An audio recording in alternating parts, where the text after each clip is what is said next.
Cidade Soberana. Ele participou muito tempo também como gravador. Acho que a maior trajetória da vida dele foi como gravador.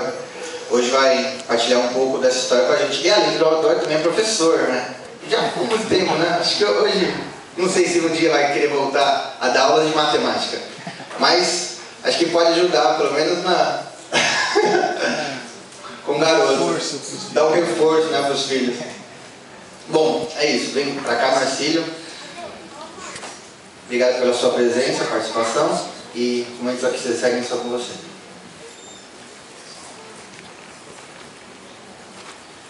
Obrigado.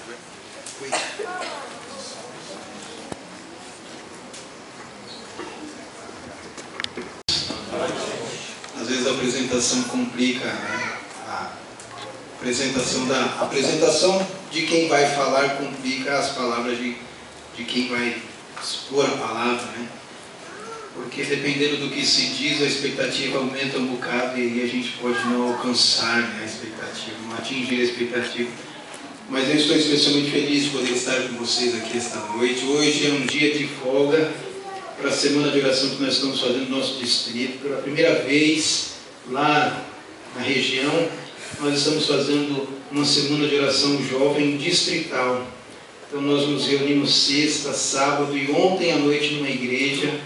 Vamos nos reunir amanhã, quarta e quinta-feira em outra, e depois sexta, sábado e domingo à noite em outra igreja. Se você, mais por final da semana, para não atrapalhar aqui, você quiser nos acompanhar, sábado à noite e domingo à noite, nós vamos estar na igreja do Presidente Dutra. O tema da nossa semana é curtir e compartilhar. Nós estamos adaptando a linguagem do Facebook para a juventude. Na verdade, a ideia surgiu de uma imagem que postaram na internet, né? Vendo a face de Deus, guiado pelo book sagrado. E aí a gente está lá desenvolvendo este tema com os jovens do nosso distrito. Eu gostaria de convidá-lo, então, nesse instante, a abrir a sua Bíblia no livro de Lucas.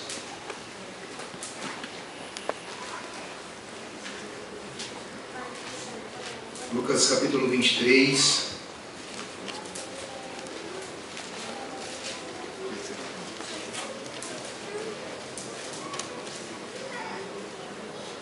Nós vamos ler a partir do verso 32. Antes, porém, Lucas é o terceiro dos chamados sinóticos. Sinóticos são assim chamados porque eles apresentam a mensagem a respeito do Cristo, o Evangelho. Na verdade, as boas novas é a própria vida de Jesus Cristo. O primeiro livro, muito provavelmente a ser escrito, é o livro de Marcos. E Marcos apresenta a impressão de Pedro sobre o Evangelho. Durante alguns anos eu estava imaginando como seria ler um Evangelho da perspectiva do apóstolo Pedro. E tudo indica que o livro de Marcos seja justamente a impressão de Pedro a respeito da vida de Jesus. Um livro mais curto, que vai direto ao assunto, mas que apresenta o poder de Deus salvando, criando uma expectativa interessante na vida das pessoas com quem ele entra em contato, mas principalmente curando. É um Deus que toca e cura. Um Deus que mesmo quando é tocado por alguém com fé suficiente, pode ser curado, pode levar à cura. O livro de Mateus é a impressão de um outro discípulo, aquele que era cobrador de impostos, também se propõe a escrever as suas impressões a respeito da vida do Salvador. Lucas, pelo contrário dos outros dois primeiro, ele não foi discípulo. Ele foi alguém que, patrocinado por um cidadão de boas rendas, ele leu o livro de Marcos, que já estava correndo ali na área, né? Alguns já tinham um registro de Marcos em uma outra fonte, inclusive chamada pelos estudiosos de fonte Q.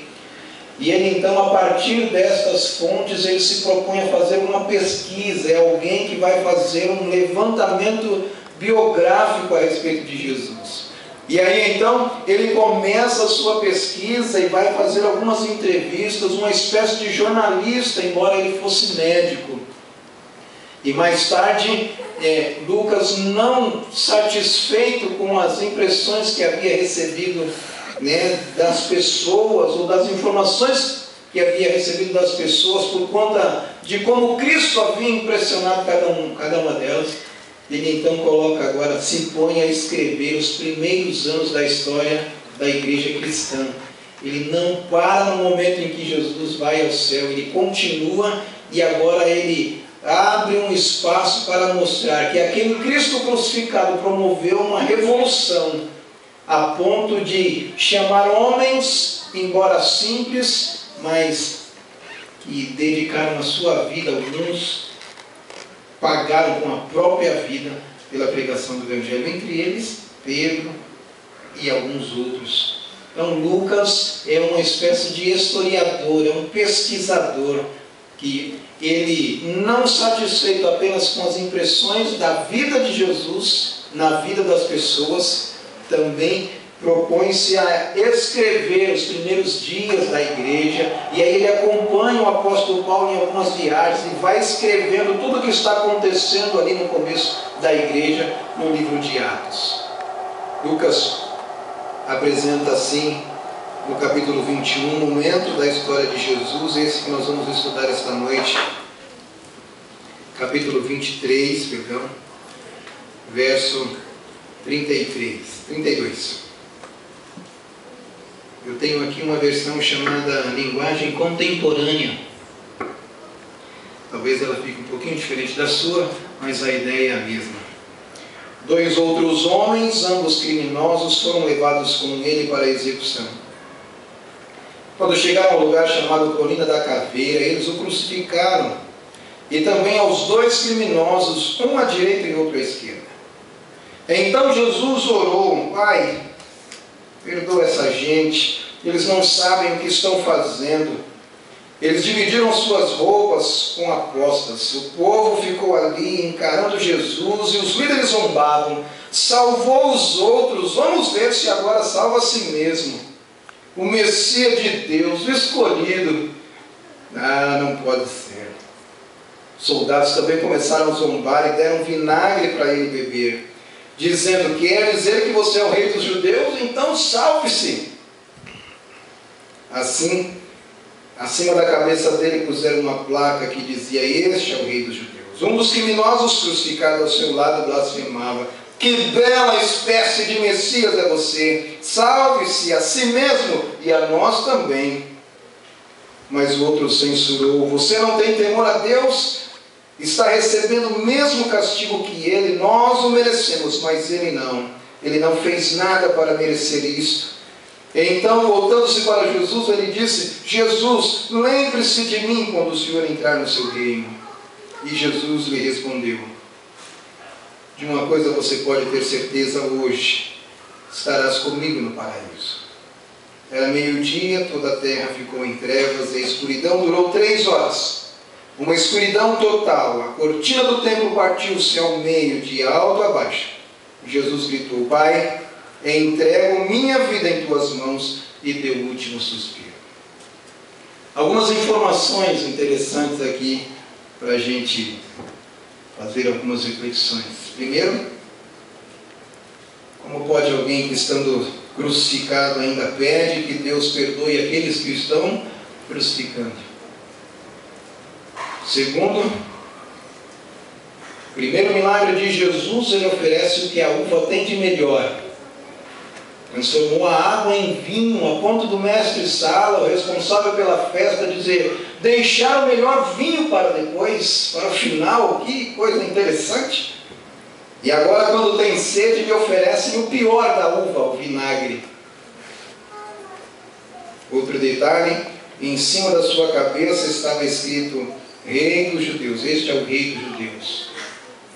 Um dos evangelistas diz que Pilatos escreveu em latim, hebraico e grego: e este é Jesus Nazareno, Rei dos Judeus. Porque quando ele se apresentou ali para ser condenado, julgado, Pilatos ainda perguntou: quer dizer que você é o rei? Ele está dizendo. E Jesus disse: você está dizendo.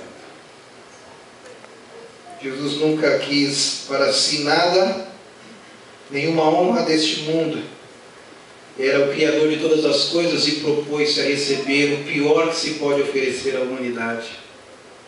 Quando Jesus nasce, há uma luz que toma conta do lugar e faz aquele espaço onde estão os pastores parecer que é dia, embora fosse meia-noite. Mas quando Jesus morre, uma escuridão toma conta do lugar da crucifixão e parece que é noite, embora seja meio-dia. Mas as duas pessoas aqui, uma chamada de bom ladrão e a outra do ladrão, simplesmente, né? Seria um bom ladrão hoje. Um bom ladrão seria aquele que talvez entrasse na minha casa e passar ali talvez pela sala e visse na mesa as contas que eu tenho para pagar e dissesse: puxa, isso aqui está numa situação pior que a minha, vou deixar um trocado aqui para ele pagar pelo menos a conta de água. Um bom ladrão, na verdade, ele arrependeu-se a tempo, mas as suas palavras indicam que ele não é uma pessoa boa, porque ele está dizendo: nós merecemos estar aqui, enquanto o outro quer tirar proveito de Jesus Cristo, como muitos que encontramos por aí tentando tirar proveito da religião. Bom, eu vou me aproximar desse ou daquele, vou me aproximar dessa ou daquela religião, porque percebo que meus problemas serão resolvidos de alguma forma. Eu talvez tenha que fazer um ou outro investimento, mas tudo bem, vale a pena, porque eu vou me tornar aquilo que eu sempre sonhei para mim. É engraçado porque Jesus sempre entra na contramão das expectativas humanas, e ele disse: aqueles que me seguirem não terão pedras no caminho, não vim trazer a paz, mas espada. Mas há alguém aqui que diz: Senhor, lembra de mim quando entrares no teu reino. E Jesus, como alguém que está sempre à procura de oferecer o socorro, ele diz: eu te garanto que você estará comigo no paraíso. Eu me lembro de uma história de um cidadão que numa tarde de sexta-feira, depois de trabalhar no escritório, ele decidiu, junto com os amigos, ir para um bar, talvez fazer o que aqui alguns chamam de happy hour, né? E em vez de ir para casa onde estava sua esposa, ele acompanhou os amigos num daqueles pubs lá de Londres, na Inglaterra, e entrou naqueles bares, num daqueles bares que às vezes a gente conhece por filmes, né? Ou talvez alguém aqui já tenha tido a oportunidade de estar lá e conheça assim, de ter visto como é o lugar. Mas no filme geralmente aparece um lugar assim a meia luz, né, meio escuro, um barman ali apresentando ou preparando as bebidas, uma mesa num canto ou no outro, para o pessoal jogar o que chamamos aqui de sinuca, né? E eles estão ali, outros estão jogando cartas, e ele entrou, e enquanto esse nosso amigo ele entra naquele bar, ele acabou esbarrando num cidadão que já estava ali antes dele chegar. E o cidadão já tinha bebido um pouquinho, já estava meio alterado, quis arrumar uma confusão. Por fim, a turma do Deixa Disso chegou e disse: olha, vamos continuar. Esse nosso amigo, em alguns momentos da sua vida, se irritou inclusive com o fato de que de vez em quando os helicópteros do serviço de resgate lá em Londres passavam por cima da casa dele, quando talvez ele estivesse assistindo um programa importante, ou que ele considerasse importante, na TV. Mas naquele dia, ele assentou-se ali no balcão do bar, estava conversando, rindo com os amigos, quando de repente ouviu alguém murmurando, reclamando atrás dele, e ao levantar-se para saber o que estava acontecendo, aquele mesmo cidadão que ele havia esbarrado quando chegou, tinha quebrado uma garrafa numa das mesas e veio na direção dele para tirar satisfação pelo esbarrão do início, né, de quando ele chegou ali. E aquele homem fez que ia dar um soco com uma das mãos, nosso amigo tentou se defender e ele atingiu o colega no peito com a garrafa. E ele foi sentindo as forças diminuindo, foi vindo percebendo as vistas escurecendo, ele começou a perder as forças até que caiu no chão desmaiado e alguém gritou: olha, ele está ferido, chamem o resgate.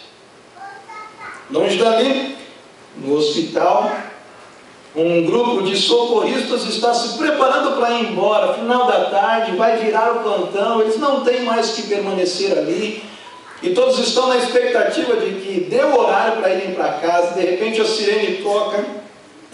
2 socorristas então são chamados para atender uma emergência e eles correm para o helicóptero, porque esta é a ordem, devido à gravidade do problema, e eles correm e vão até aquele lugar onde o rapaz tinha sido atingido. Quando chegaram, pediram para que todos se afastassem, o lugar meio escuro, tudo muito atrapalhando todo o processo do resgate. Mas por fim eles atenderam, chegaram, viram lá os sinais vitais, perceberam que o coração ainda estava batendo, com um pouco de dificuldade, mas ainda batia. E então eles viram que havia uma perfuração no peito do rapaz, abriram a camisa e tiveram a impressão de que talvez as coisas pudessem piorar. E aí, de vez em quando, vez por outra, eles verificavam, né, os batimentos, até que um dos socorristas disse: olha, o coração parou, eu não sinto mais o pulso dele.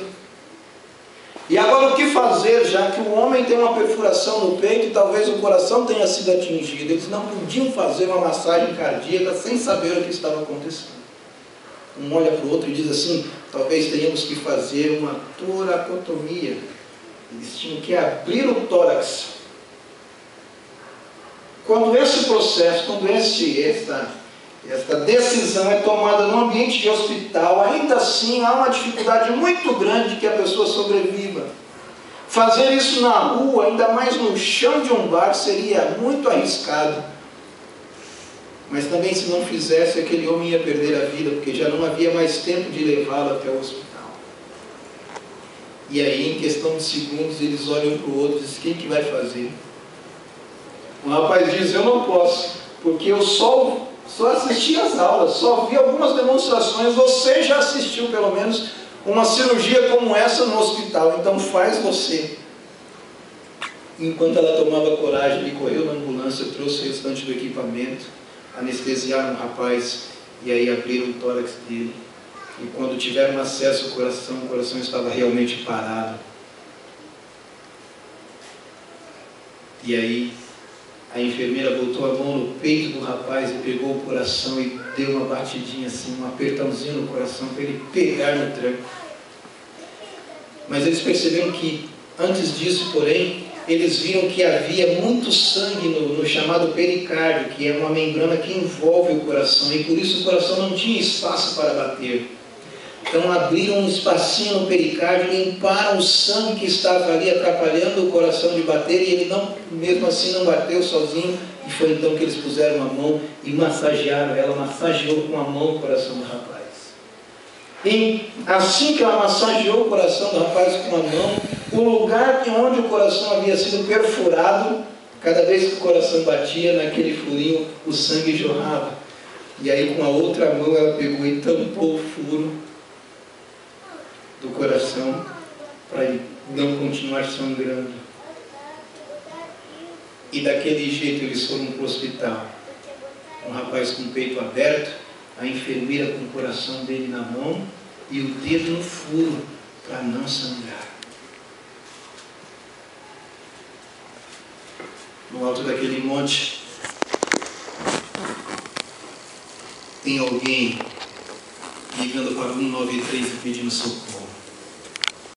Seu coração dilacerado pelas marcas que o pecado havia causado e por tudo que ele havia feito durante toda a sua vida criminosa, agora ele tinha a expectativa de que ali do lado dele tinha alguém que pudesse mudar a história da sua vida nos próximos minutos. E ele não tinha muito tempo, assim como o nosso amigo, porque se passassem mais do que 3 minutos e meio no máximo, as sequelas seriam muito grandes para o cérebro e outras partes do corpo.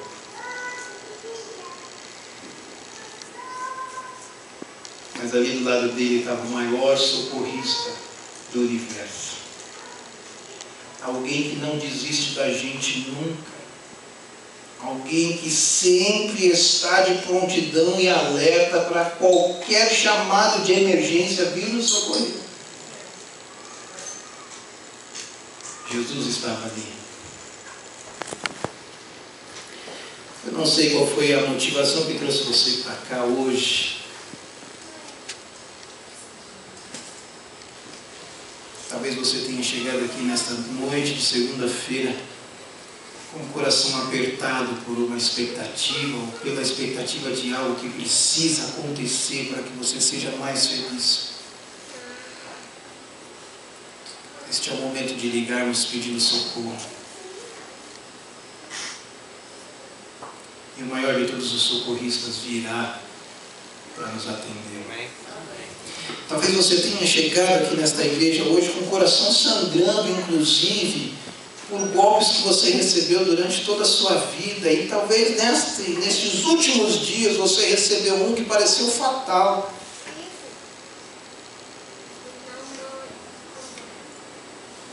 Talvez esta seja uma grande oportunidade que Deus está nos oferecendo de discar 193, pedindo pelo serviço de resgate. Ele virá nos socorrer. Talvez algo que alguém disse que te feriu a ponto de você pensar que vale a pena, inclusive, desistir da vida.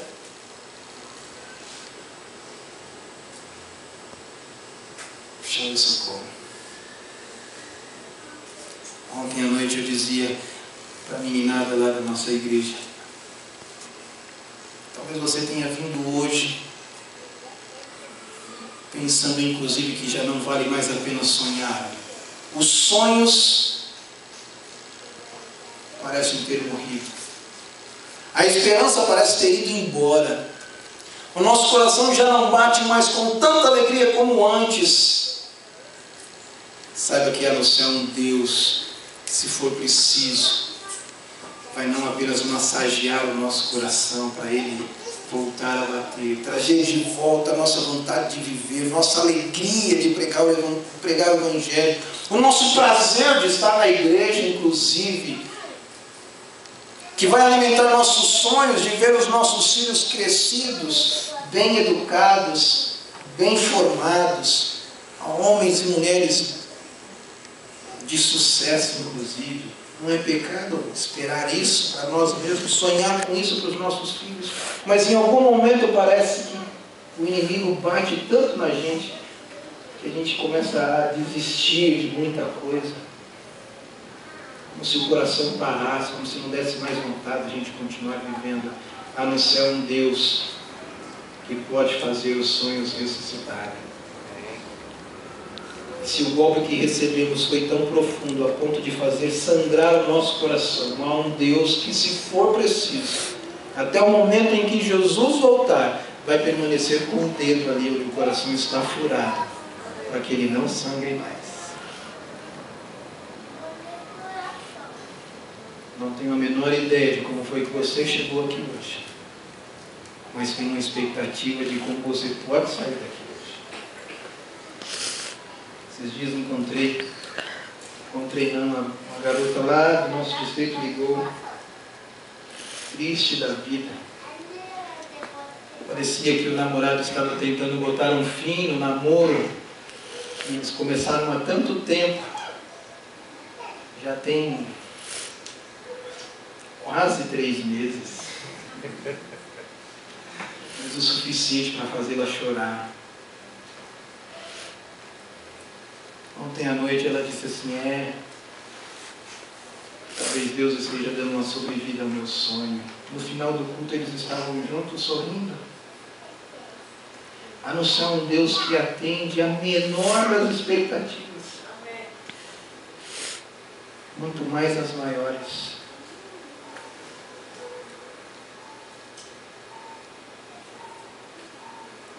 Se em algum momento nós perdemos a vontade de permanecer ao lado daquele ou daquela que um dia nós fizemos votos e juras de amor eterno, Deus pode trazer de volta a vontade de permanecer junto.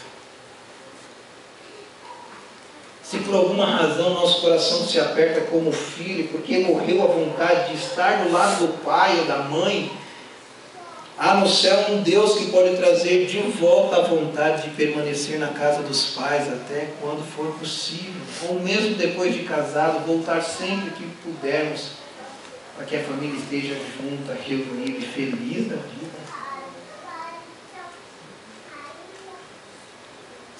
Há um Deus que se preocupa com detalhes. Eu queria só aproveitar esse momento aqui, por estarmos numa semana de oração de jovens, para fazer um apelo, para que vocês entendam. Dia desse nós estávamos numa reunião de jovens de um grupo lá do nosso distrito, e os meninos botaram umas perguntas numa caixinha para não identificarem quem é que estava com a dúvida.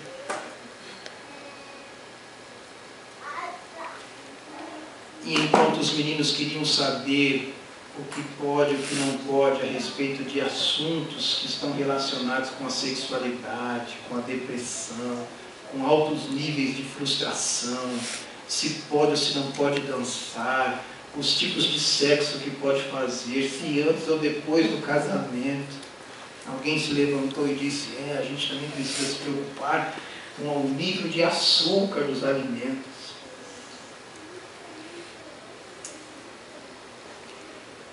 Há um Deus no céu que sabe que nossos jovens têm questões muito mais complexas para serem resolvidas e respondidas.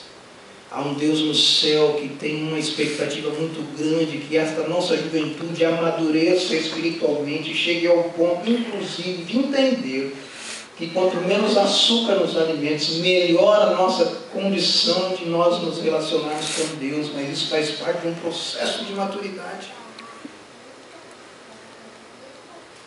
Alguém que está acessando a internet, o Facebook, sabe-se lá mais o que, tendo acesso a milhares de informações, de imagens dos mais diferentes tipos, a qualquer hora do dia ou da noite, não está preocupado nesse instante se vai fazer alguma diferença comer mais ou menos carne, por exemplo. Estamos falando lá de curtir e compartilhar, e descobrimos que a razão do Facebook ter se tornado um sucesso entre os jovens é porque estamos nos relacionando cada vez menos entre nós.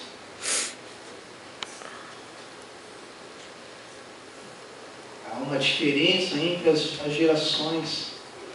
A geração da minha mãe, uma anterior à minha, quando ia namorar, fazia questão de estar junto. Embora às vezes o pai da moça ficasse no meio, né? No sofá, assim, cada um sentava de um lado e o pai da moça no meio. Na hora de sair, se o rapaz conseguisse dar um beijo, um abraço, ele disse: feliz. Meu tio fala que quando ele vê em algumas festas, os jovens dançando, ele pensa que está tudo errado. Porque eles que são europeus de origem, né? Minha família toda, eu já disse aqui, né, de uma região da Europa chamada Sertão Nordestino. Gente que curte um forró, de dançar coladinho, quando vê o rapaz a 2 metros da moça, jogando os braços para tudo quanto é lado. Que absurdo. Minha geração, chamada geração XY, já se conformava de ouvir a voz pelo telefone. Estou namorando, eu vou ligar para ela hoje. No horário marcado, telefonava, aí tinha umas historinhas assim, né? Desliga, não, desliga você. Não, desliga você, vai, não, desliga você. Então vamos contar até 3, a gente desliga junto. 1, 2, 3. Você está aí? Não, desliga, você coloquei desligar. A geração dos meus filhos já não se importa mais nem ouvir a voz. Como CNVC tá? Aí ela responde: 2 pontos e um colchete. E ele entende: feliz. Olha que absurdo.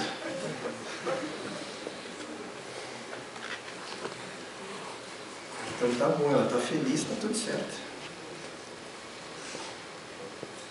Por SMS a gente diz que está namorando. Tem gente que namora meses sem nunca ter visto pessoalmente a pessoa amada.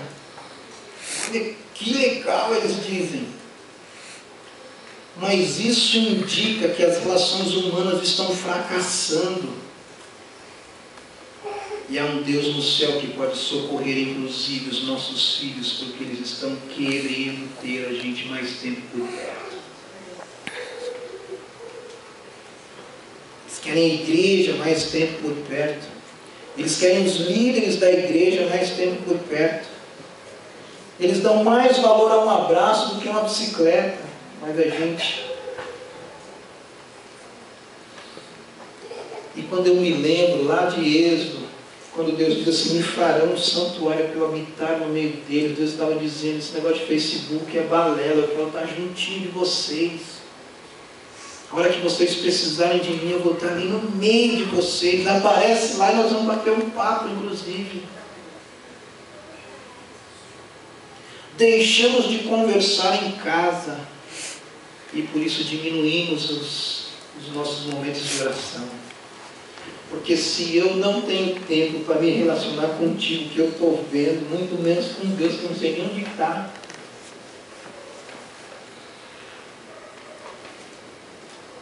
Mas há no céu um Deus que é capaz de socorrer aquele que pede ajuda.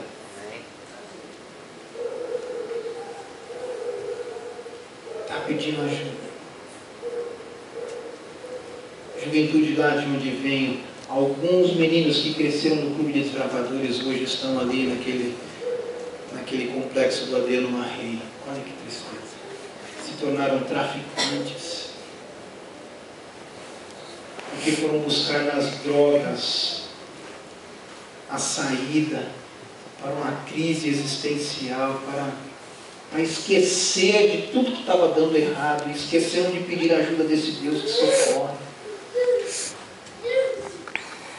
E aí a nossa juventude está procurando nos mais diferentes meios, nas drogas, nos filmes.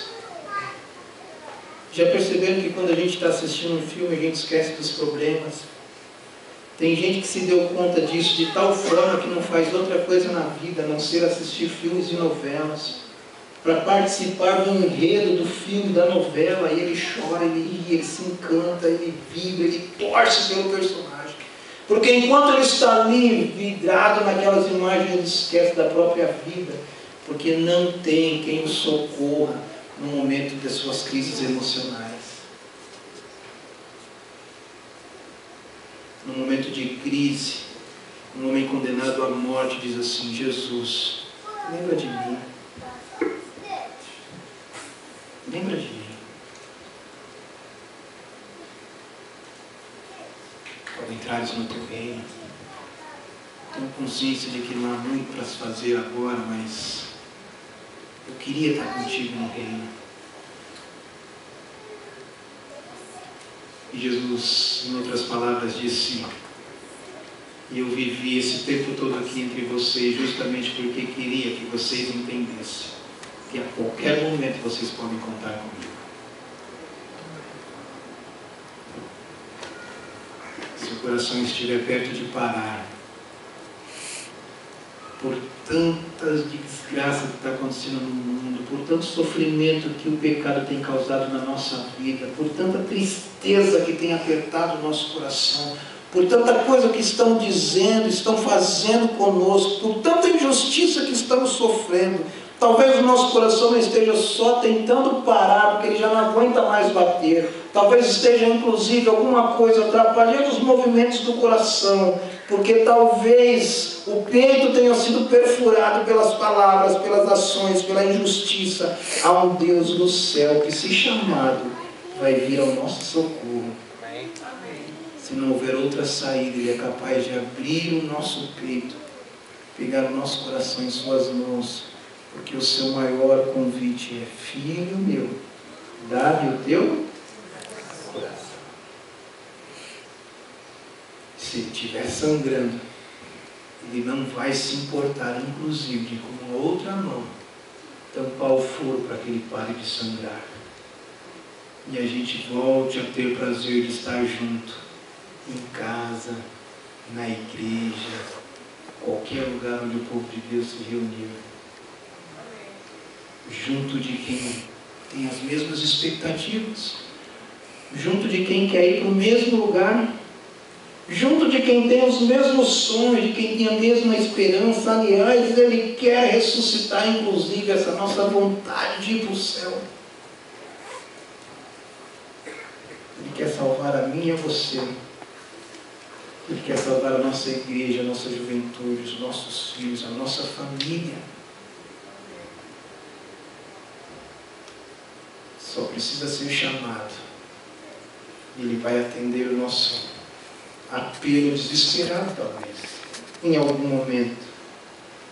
Não porque seja prazer dele atender a gente no momento desesperado, mas é porque a gente só se lembra de pedir ajuda quando parece que não tem mais saída nenhuma. Ainda assim, ele virá a nossa. Durante esta semana, ouviremos ainda tantas outras mensagens, nos lembrando do amor desse Deus, que, como disse Paulo no capítulo 15 de 1 Coríntios, não desiste nunca. Ele não vai desistir nunca da gente. Que Deus seja louvado por isso. Que Deus seja sempre o primeiro a ser buscado no momento de necessidade. Que Ele seja soberano na nossa vida, na vida da nossa família. Que Ele traga de volta a nossa alegria de viver, a esperança de estar no céu. Que Ele te faça muito mais feliz do que você já é. Deus te abençoe. Meu desejo é uma oração. Senhor Deus, nós aqui viemos porque de alguma forma aceitamos um convite que o Senhor mesmo nos fez. Viemos aqui, Senhor, na esperança de termos um encontro real contigo. Daqui sairemos certos do teu amor por nós, Senhor. Certo de que a qualquer momento que houver qualquer necessidade que seja, Senhor, desde as mais simples até as mais complexas, quando o céu for solicitado, o Senhor estará sempre com os teus ouvidos atentos para fazer em nossa vida o melhor, Senhor Deus, por nós. É por isso, bondoso Deus, que nesta noite nós lhe entregamos o nosso coração, Pai. Se por qualquer razão alguém chegou aqui com o coração quase parado, talvez sangrando por conta das dificuldades que vive ou que viveu nos últimos dias, por bondade, Pai, conforta esse coração, faça-o bater novamente de alegria, de entusiasmo e de desejo de estar contigo nas mansões eternas. Pai, sonhamos com o momento em que Jesus Cristo voltará a este mundo, não para viver novamente entre nós, mas para nos levar para viver contigo, Senhor. Dá-nos a orientação segura do Teu Santo Espírito, a proteção dos Teus santos anjos, para que os próximos dias, Senhor, estes que antecedem a volta de Jesus, sejam dias de muita felicidade para cada um dos que aqui estão. Que o nosso sorriso, Senhor Deus, que as nossas relações humanas aqui, de familiares, nossas relações com os amigos, de amizade, possa atrair a atenção, não apenas a atenção, mas o desejo de outras pessoas de também te servir, Senhor. É por isso que mais uma vez eu lhe peço, Pai, cuida da gente, estabeleça a Tua vontade, ajuda-nos a sonhar os Teus sonhos, a cumprir os Teus propósitos. Ajuda-nos a realizar nosso maior sonho, que é poder estar com nossa família toda no céu, muito em breve. Oramos em nome de Jesus.